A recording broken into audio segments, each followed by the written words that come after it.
And I would say there's nothing funny about peace, love, and understanding. We just haven't got a lot of it.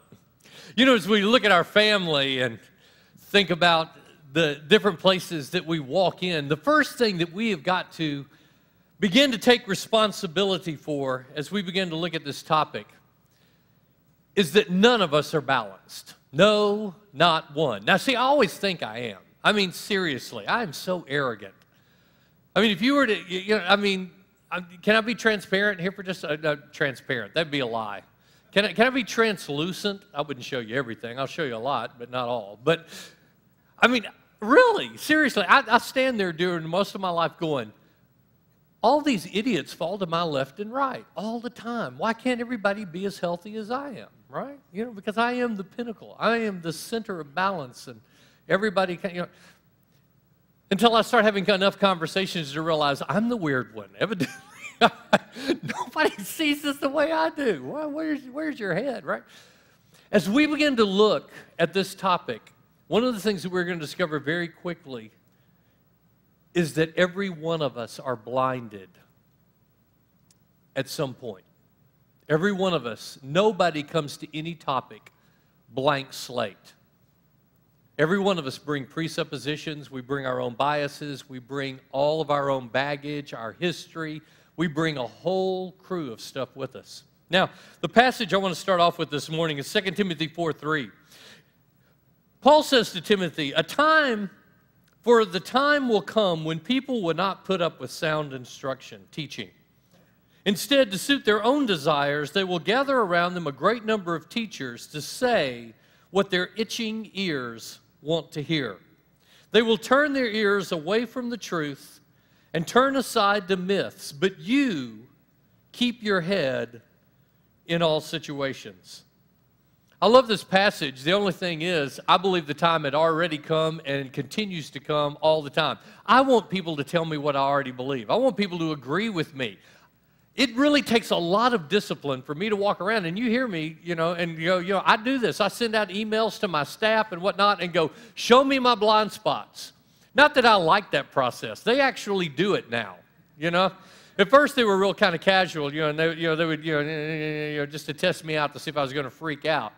They found out I don't freak out, so now they just get up in my face. And I do that because I know I need it, but do I enjoy it? No, I don't enjoy it. I don't enjoy having my weaknesses or my blind spots show up. But I know it's the only way I'll ever get healthy, because they're blind spots because I can't see them, for crying out loud, right? I don't realize, I don't know. And yet what most of us want to do is get a chorus around us to tell us that we're wonderful, we're great, and everything that we do is perfect and healthy and happy. And most of us don't go running around trying to find people to disagree with us. And yet it's the one thing that we probably need the most in our life. Now, I've been reading a book called The Righteous Mind: Why Good People Are Divided on Politics and Religion.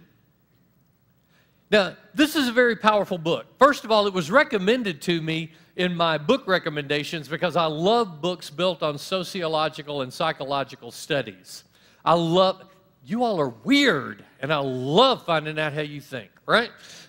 I am odd. I am a strange bird, and I have no idea why I do the things I do from time to time, so I enjoy studies that expose. And I thought, oh, man, I know I got this topic coming up on politics. That'll probably be a great book.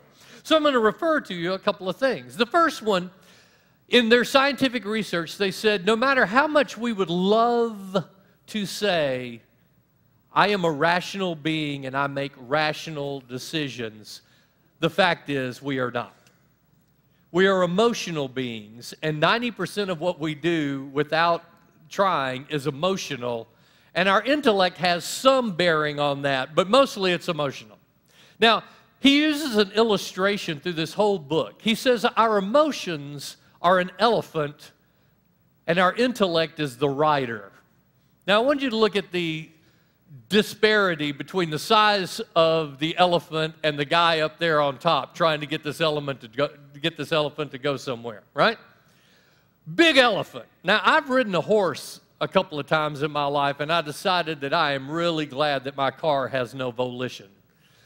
because I have a very difficult time getting horses to go where I want them to go. They tend to want to go, to the barn or under a tree or, all this kind of stuff. And I spent a significant amount of time leaning on the reins while this horse goes the opposite direction of where I'm trying to get it to go.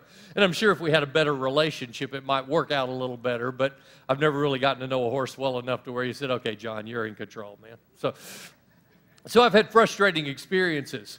And he likens our emotions to an elephant and our intellect to the rider trying to get this elephant to go in a different direction. He goes, basically, elephants just kind of lumber the way they're going, and you can jerk on them all day long, and they just kind of keep going that way, right? And he says, occasionally, you can have some influence, but mostly it's emotional. Now, they do this by doing a lot of different studies to find out if when people are confronted with facts and truth, will they change their opinions on certain subjects? And over in test after test and study after study, we are a weird breed because we will argue even when the cold facts stare us in the face to continue to try to justify what we believe. And they went over now, and they did some really odd things too. They had this one study where they said there were two 30-year-old adults, brother and sister, biological brother and sister, and they decided mutually and consensually that they decided they were going to have sex with each other. And they said they used two different types of protection, to make sure that they would not get pregnant. And afterwards, they decided that probably isn't something they wanted to continue to do, but it was an interesting experiment. And the question is, did they do anything wrong? And most people's emotional response was, that ain't right. Right? Biological brothers and sisters should not be having sex with one another. And they would say, well, why? Kind of like a Vanderbilt study, right? Why? Well, because you can have, children with serious birth defects. No, they used two different kinds of protection. They made sure that there were no children going to be born. Well, because it's not healthy. I mean, well, why is it not healthy? And then we go, and then finally they said, it would be a bad example to other people, right? I mean, they're working for anything because there's something in me that goes, that's not right. Now, obviously, the Bible that says don't do it didn't play into their study because that wasn't their deal, although some people would say the Bible said not to do it. But ultimately, when they got down to the end, it was like, neither one of them were forced, neither one of them were coerced. They both were adults. They were plenty old enough to know what they were doing. They made this choice. They decided not to follow on it. They made sure that they couldn't have children. And yet people, would still go, no, I still think it's wrong. I mean, I just don't think that's healthy to do that, right? So, and they would do studies like this over and over to try to get people to pull off of what they believed when they first got started. And what they realized is that we work very hard. In fact, we are so good at this. Let me read this. It says, we use our brain more naturally to look for validation of our own beliefs rather than for discovery. We are more like lawyers and politicians looking for votes than we are than one who is open to seeking truth. Our intellect is honed to defeat what we already believe, to defend what we already believe. Now, he gives this illustration, and I love this. He said, I'm standing there on the phone with my boss in the kitchen, and my wife walks in, and I have left trash on the counter, which she hates. He goes, and she said, while I'm on the phone, she says to me, is it too difficult to put your trash in the trash can? He goes, I pulled the phone down from my head, and I said, I was trying to fix your son breakfast when he turned the bowl over. My boss called. Pardon me if I didn't have time to put the trash in the trash can. He goes, I picked the phone up and started talking again. He goes, now here's the truth. I started fixing my son breakfast 15 minutes ago. He did spill the bowl, but that was probably 10 minutes ago. My boss didn't call till probably 5 minutes after he spilled the bowl. He goes, what is remarkable is even though those three events did happen this morning, all of them separated by a great expanse of time when there would have been plenty of opportunity to throw anything in the trash can and probably take it out to the curb, in a second, in a second, when she said that about that, I was able to drop the phone, take those 3 events, plug them together, and give a plausible reason why I have not had time to put the trash in the trash can. And when he said that, I went, oh my Lord, I do that all the time. Do we not? I mean, when you hear that, do you not go, oh, I do those kind of things, right? Those 3 events did happen. None of them happened concurrently. All of them had plenty of time in between to change something. And he goes, but the miracle is, while I'm in the middle of another conversation, I hear that comment, I can drop the phone, do that instantly, put the phone right back up to my ear, and act like it was the truth. He goes, that is how deep our ability to justify ourselves is. It is so innate and so quick and so sudden that we do it without even having to think about it. We are masters at justifying what we believe. And it is very difficult for us to be objective at any level. Now, look at this next thing. As he talks about this, he says, when we end up in these situations, even when proof is given, we always find a way to justify what our emotions tell us. Now, we had this little interaction here. I actually had one last Thanksgiving. We were sitting at our Thanksgiving dinner, and one of my relatives, who knows that I kind of like Apple products, made a comment about the unhealthy treatment of the workers at the Foxconn plant. He happened to mention something that I had a little knowledge about. And he was reflecting what he had heard on TV, about, the treatment and whatnot. And so he throws this thing out. He goes, I don't even know how you can purchase their products. And I said, you see that Nokia phone you got sitting there? It was made there too. You're supporting them just like I am. In fact, all of our electronics are made in China now because they have set up their entire industry in their country to manufacture these products. That's one of their major gross product thing that their country is putting out. They're also making your washer and your dryer and your refrigerator and everything else. They have set up their entire economy to do this. And he goes, well, they don't pay their workers right. And I said, well, let's talk about that for a second. And so I said, here's what they pay their workers. I had done some research. I don't even remember what it was right now. And I said, and our minimum wage is right now at $7.25. I said, this is theirs. They only pay $2 for all of their meals. And I said, when you look at what they make versus that $2 and what an American worker making minimum wage at $7.25 has to go out to McDonald's or someplace and pay $6 or $6.50 average, they're actually getting a better deal on lunch. In fact, the same thing works with their lodging. They provide them lodging on site, and they only have to pay this. Where if you were to look at what and I started doing, and he just kept getting more angry. He goes, you're just justifying everything. I said, I'm just giving you facts, man. I don't know what to tell you. You're saying that they're not getting paid, and I'm giving you the facts. And he goes, well, they're just exploiting a third world country. I said, I know a little bit about that too. I said, I just read Jeffrey Sachs' book, The End of Poverty, and in 2004, 2005, I'm reading this now because I just read it at the time. But he was voted by Time Magazine as one of the 100 most influential people in the world for his work on dealing with truly impoverished countries. And I said, he made this. And so I started giving all his statistics. Finally, he just goes, it's wrong, and I don't care what you say. And he picked up his plate and went in the other room to eat. Now, I would love to say that I was balanced and healthy and that every Foxconn worker is the most blessed person on the planet. But the fact is, no. They live in a very impoverished country for most of the people, and they are getting out. Oh, that's the other thing I told him. I said, well, what was minimum wage when you were a kid? And then he got really testy. And I said, and how much was a gallon of gas? And how much, I said, we were industrialized at one point, and that's what we did. We got to where we are by providing for the country, doing, and he goes, there were sweatshops. And I said, and some of that was wrong, and they're working on that, right? So we had this big discussion. It was great. It was really, really good. But when we got to the end of it, all that had happened is I had justified myself with some really persuasive facts. And he had justified his position. We gained nothing. We went nowhere in this conversation. And he storms off, and we've decided not to talk about it anymore.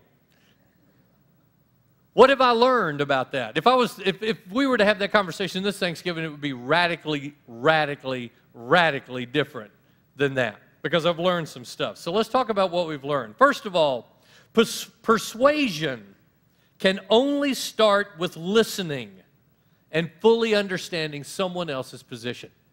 If we understand the first principle that I gave you, which is we are going to defend ourselves, and we are great at it, and we will defend ourselves even if people can give us every rational reason not to, we're still going to hold on to that thing when this is happening. Number one, when we're in confrontation and we feel like we have to justify ourselves, and we are great at it, and we don't listen. We don't listen. Can we be honest in here this morning? Whenever you're in one of those kind of conversations, are any of you like me that you're listening just enough to get enough facts to give my next statement? I'm not listening. Was I concerned about his concern about the people at Foxconn?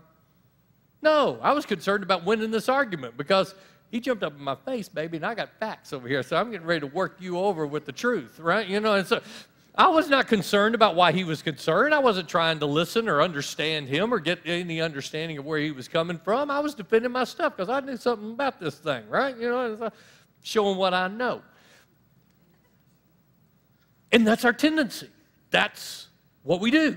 And it says persuasion. Because let me tell you what, he didn't budge an inch. And neither did I. None of us, we didn't gain any more knowledge. We didn't gain any more wisdom.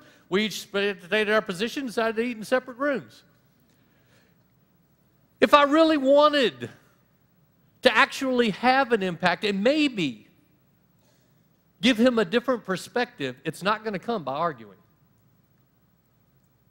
It's going to come when I start listening and create healthy conversation. And yet it's difficult, especially when it's something I'm passionate about, something like politics or religion that I really care about. Because, and I'll tell you how unhealthy we are.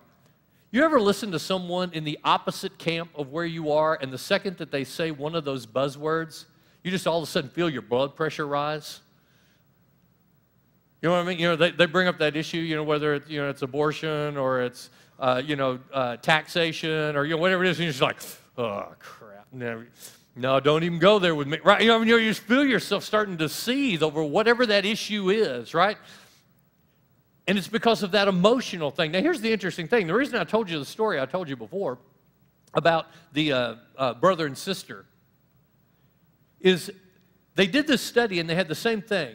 Overall reaction, very small percentage went, yeah, hey, it's their lives, they can do what they want. Most everyone went, no, that isn't right. Brothers and sisters ought not to do that. But interestingly enough, they repeated the survey multiple times over, and the only variable they put in there was instead of the people answering immediately after they had the discussion, half of the test group, they put them in a place where they said, we're going to come back and get the results here in a little bit, but they gave them 20 minutes just to sit and think.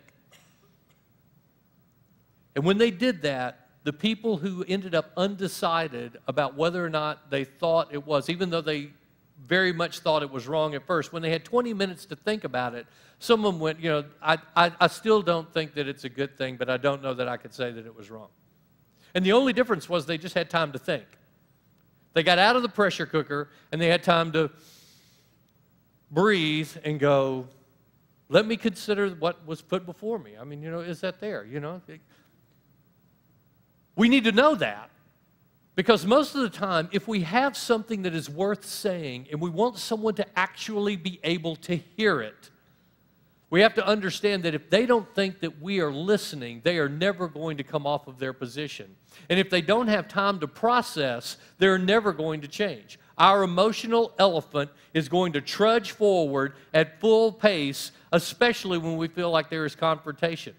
We have to have time to process things and to think about them. That's one of the great things about Jesus. The Pharisees had the model of walk up and rebuke somebody and tell them their sin and then see how that goes. And they were not very successful at doing what they did unless, guilt is the greatest motivator in your world. Jesus was very different. In fact, one of my favorite stories is Jesus at Matthew's house. And the Pharisees are standing outside going, oh, that ain't right. What is he in there with them? Why is he in there eating with them? He shouldn't be doing that. And Jesus said, hey, listen, I want to ask you a question. What's more important, sacrifice or mercy? Because all they were interested in was right. They weren't interested in compassion. And Jesus goes, hey, I'm in here trying to create life change, not just yell at people. Because if he'd been in there preaching to them, the Pharisees would have been fine. He was in there actually showing them relation. In fact, he did it with everybody. When he went to the woman at the well, all these people, he comes up and he goes, I see you as valuable. I want to know about your life. I want to spend time with you. I believe that, I want to create relationship with you. I want to know what makes you tick. And then when he was said, you need to go and leave your life of sin, their response was, I do. I do. If he'd walked up and gone, here you're one of the biggest whores in town, right? What's your problem? You ain't got no better sense than to be out living like that, right? What's this woman going to do? Is she going to go back into town and go, come meet the man that told me every sin I've ever committed? I don't think so.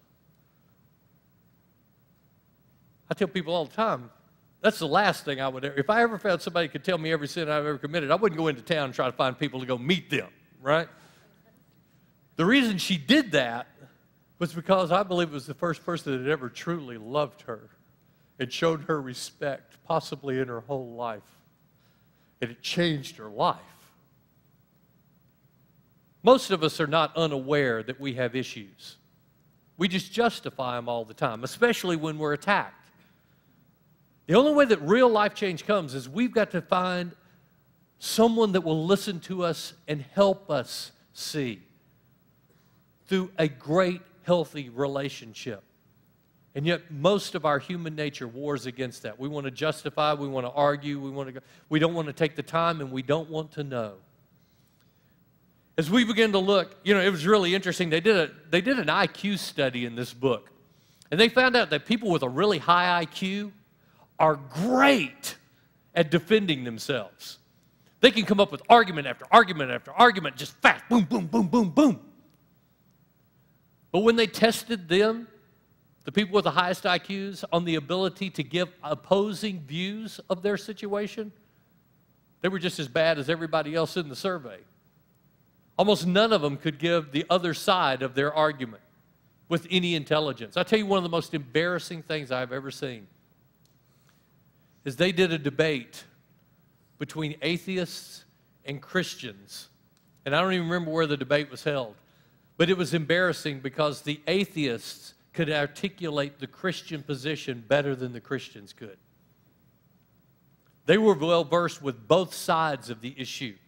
They quoted Scripture more effectively than even the people on the Christian side. Now, albeit it was the ones that supported their case and that they used to do their arguments, and I'm sure they'd memorized some of it, but at least they had gotten on the other side for a little while, right? The embarrassing thing for me for the Christians is they just kept quoting Scripture, but they had no ability to speak intelligently to all the other issues that were going on because they never got out much, evidently, right? And I go, we're bad about that. We don't really know the other side. And it doesn't matter how smart you are. You can defend yourself for forever, but being able to be objective is almost impossible. We need other people to help us be objective. And so they looked and they said, the only way that we can actually get to a healthy place is we have to have someone with an opposing view to be able to give us insight that challenge our convictions. Now, when I chose my seminary, I specifically chose Fuller because it was not tied to any denomination. I wanted to get a seminary that every denomination was represented, so I got everything from liberal feminism all the way over to conservative Baptist, and Methodist and evangelicals and Pentecostals, and we had the whole crew there, and boy, it was a melting pot of different convictions and traditions, and it was awesome because as I heard all of this variety, it helped me to become more fully convinced of the things that I believed that were solid. And a bunch of the junk that I'd carried for a while, I changed it. I moved it around because I went, that's actually a better interpretation of Scripture. That really is. That's more accurate. What I've been taught, is not as accurate as that. And there was that flavoring. But I would never find that if all I heard was the chorus telling me the things that I've always heard. You've got to get there. That's the reason in the book, The Wisdom of Crowds by Stu Wicke, he said, experts tend to not perform as well on the whole as a large, diverse group. First of all, because they're so arrogant that they believe they know it all, that they miss stuff all the time. Our arrogance blinds us. And the second reason is not everybody can have enough life experience to be able to know a little bit about everything. And when you pull a large group together, you get way more experience. That's the reason, I tell you here, we want you to ask questions. We want you to question. We want you to struggle. Why? Because it helps us to think better. I don't just want somebody telling me what I've always believed, especially when some of it isn't accurate. I want someone to challenge me to think, and then I want to look back at the Scriptures again, and I want to go through this. How much more when it comes down to politics and religion and life issues and whatnot? But we can't do it on our own. I don't care how high your IQ is. Most of us are not very good at seeing the other side. We're going to have somebody else to show us our blind spots. And we can't do that without conversation. Proverbs 11:14 says, without wise leadership, the nation falls, for there is safety in having many advisors. Proverbs 15:22 says, plans fail for lack of counsel, but with many advisors, they succeed. Now, what we have to understand is that we will never truly have our greatest wisdom if we are unwilling to listen to anything other than those things that we are emotionally connected to. And most of the time, it starts with listening. So my favorite verse, I can't do it, but I love the verse. It is alien to my nature, and I have to keep beating myself back into submission on this one. But in James 1:19, it says, my dear brothers, take note of this. Everyone should be quick to listen, slow to speak, and slow to become angry. Because man's anger does not bring about the righteous life that God desires. I can't be angry and argue somebody into life change. Now, what is interesting, other than my Thanksgiving dinner, I had a chat with a gal that was in Wiccan. She considered herself a white witch. Now, this is an area that I did not have a lot of expertise in. And so, I love talking with people, and so I said, tell me about Wicca. Tell me, why you're in this. Tell me what you do, right? And she just kept, started telling me, and I was like, oh, wow, that's interesting. So how does that work with this? And, we just had we had about a 30-minute discussion. But one of the things that she said, as we were going through the discussion, she said the reason that she rejected Christianity is because it was so aggressive and barbaric and, and oppressed women and, and kind of went through the whole thing. But she said, she goes, in Wicca, we don't do, we are peace-loving in there. She goes, in fact, what we do is if someone sends negative energy our way, we refract that back on them. And she made that statement a couple of times, and I said, well, let me ask a question. I said, because I don't understand how this works. I said, you say that if someone sends negative energy, you reflect it back on them, but you say that you're peace-loving. And I said, that's like somebody saying, they're going to throw a bomb at me, and I'm going to, put a little trampoline and throw the bomb back to them. I said, in Christianity, I am told that if someone throws a bomb at me, I need to try to get out of the way of the bomb, but I don't throw it back at them. I trust that God's going to deal with them on that. And I said, I'm not exactly, I said, it doesn't register to me just yet how if you refract that back that you're not doing something in this, that you're not becoming part of it. Oh, she goes, oh, no, because I didn't send it to begin with. And I said, well, I realize you didn't send it to begin with, but it seems like if you send it back, you got a part in this, that you're involved in this. She goes, oh, no, and so she did one more thing, and I said, okay, well, but it still seems like you've got a part in it. And she goes, well, she goes, okay, I can see what you're talking about, that maybe, she goes, I'm going to have to think about that.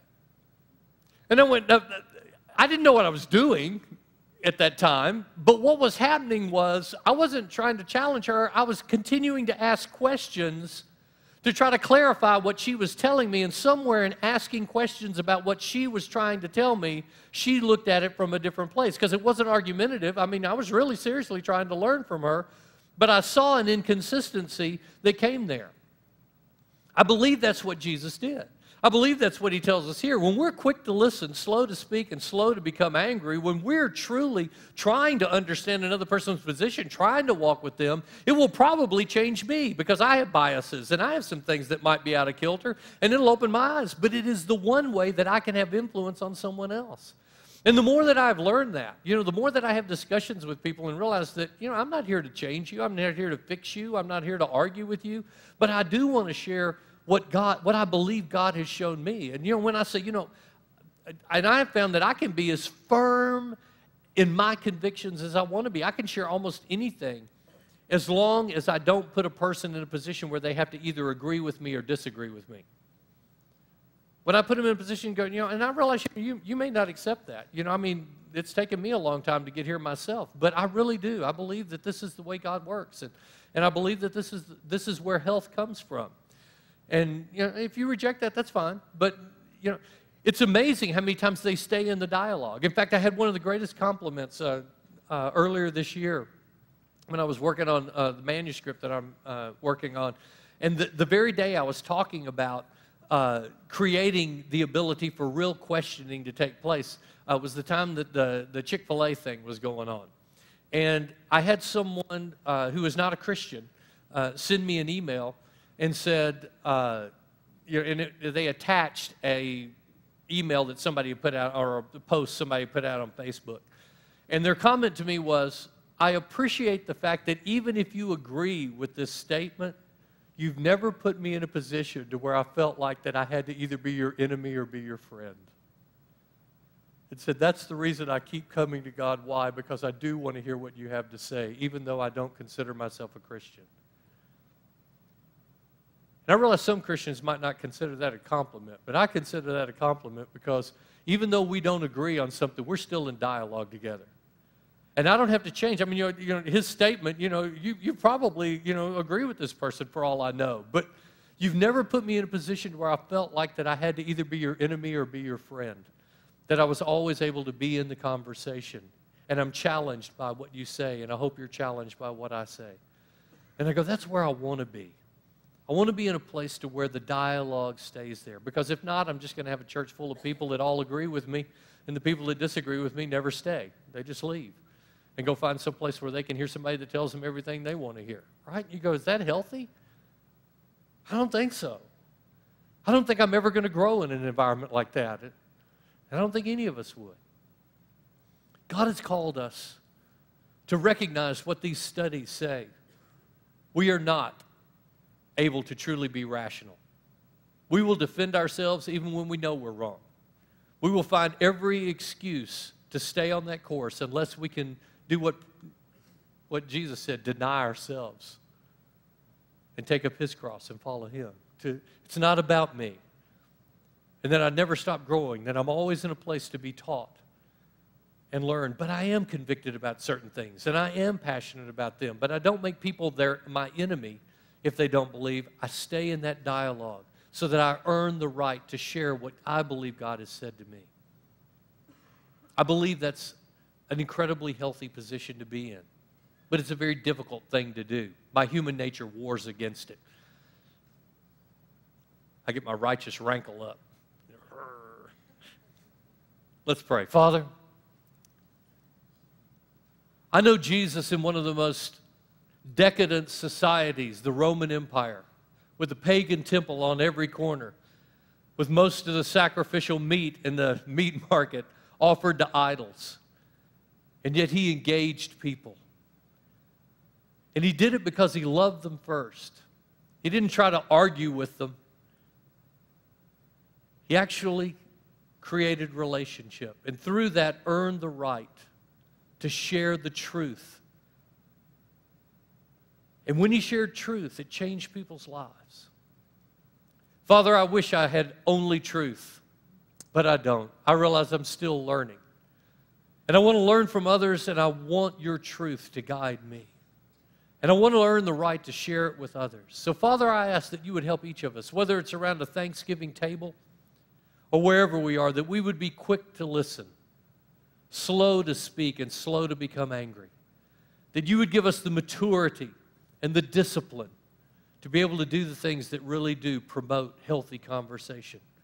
That we would choose to be the catalyst for that. And through that, that our conversations would transform lives, ours and others. We look for you to do that in Jesus' name. Amen.